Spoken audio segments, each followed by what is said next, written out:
Can you tell us how you found your way to Sheffield Wednesday?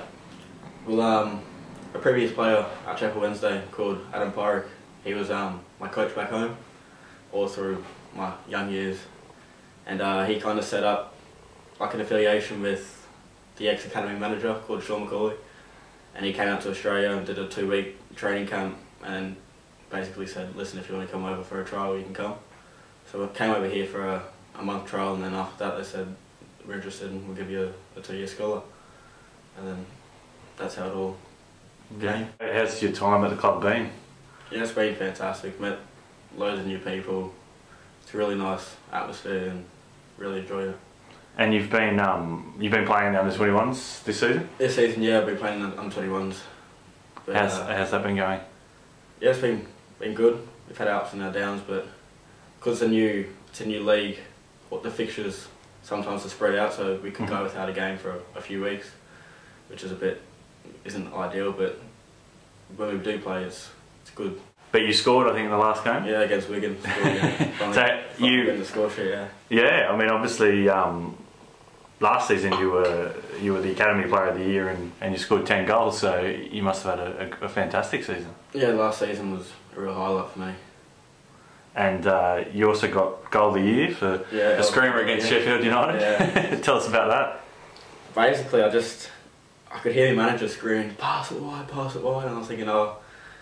And something just went through my head, but I just hit the ball and I just connected so sweetly and just nestled into that top corner. And then I was standing there, my teammates came around hugging me, and I couldn't believe that I scored. Like, I was like, what's going on here? Like, but it was one of the best goals I ever scored. Probably. And to score against United again, being a Wednesday player, there's probably nothing better. Yeah. You've signed a 1-year professional deal? Yeah.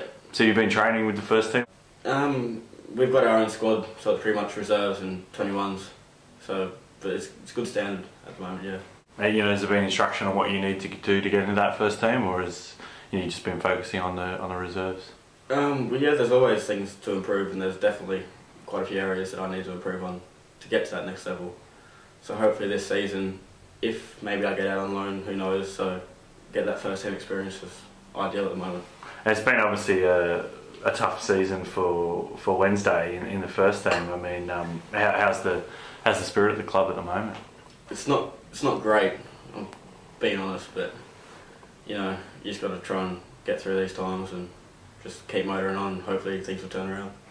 And in terms of you going on loan, is that would you be looking for a championship club or League One or League Two or? Probably lower leagues, yeah. But anywhere just like to get first team experience, playing week in week out, just to build that bridge.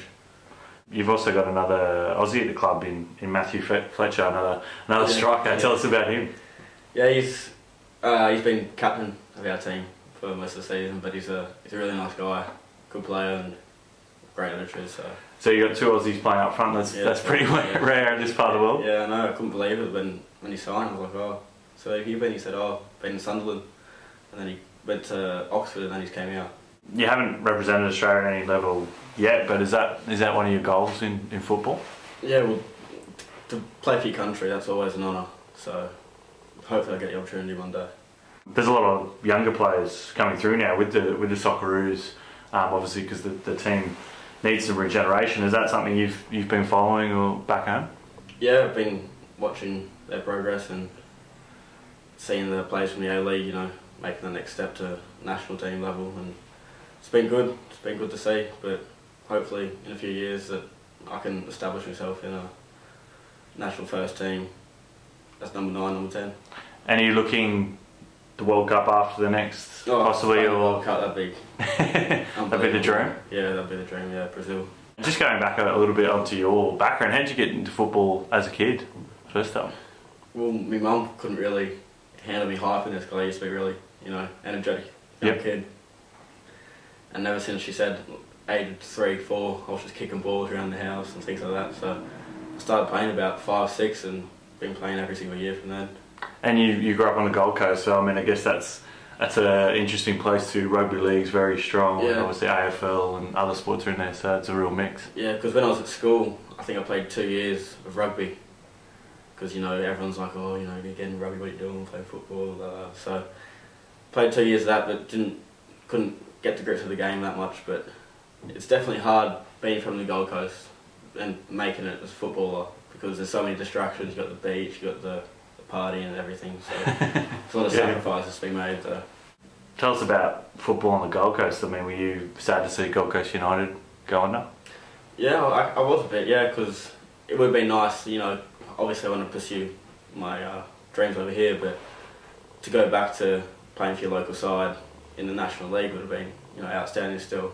But it was just a shame that they couldn't, you know, maintain at the top. But do you think I mean, they had a lot of issues with fans. Do you think they've got the support? I mean, growing up on the Gold Coast, you know, football there, do you think there's the fans? That's another thing, and I think rugby still overpowers it, especially where I'm from.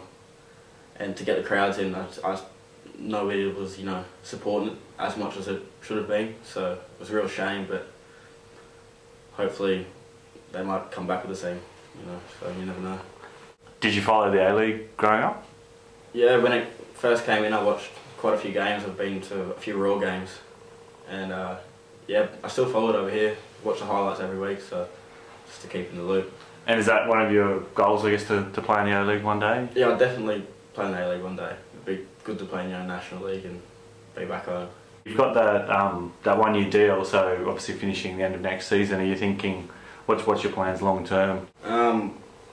Well, firstly probably to maintain and get a club in Europe, or preferably like over here.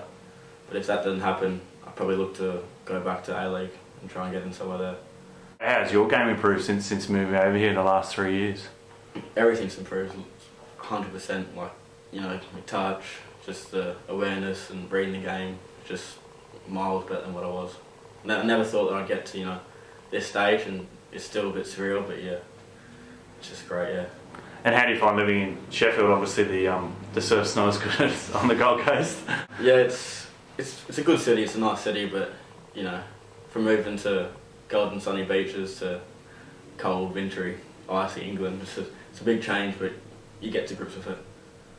And football obviously is huge in Sheffield, I'm sure, as you've seen, and the derby last year between Wednesday and United, so you experienced that, is it? Yeah, that's been a bit of an eye-opener? Yeah, couldn't believe it, you know, the fans are so passionate, it's just unreal. What's the hardest thing you've had to do to cope with being over here? Probably when I first moved over without my family, when I was about 16, 17, and just the fact that I was so far away from them. And if you came back from training or a match and, you know, you had a bad day, you just go back to your room and you think about it, and you just think, you know, like, that's where the times where you need your family. Yeah. But to come through that, like, it's a real achievement in itself. So probably wouldn't be the person I am if I didn't do it.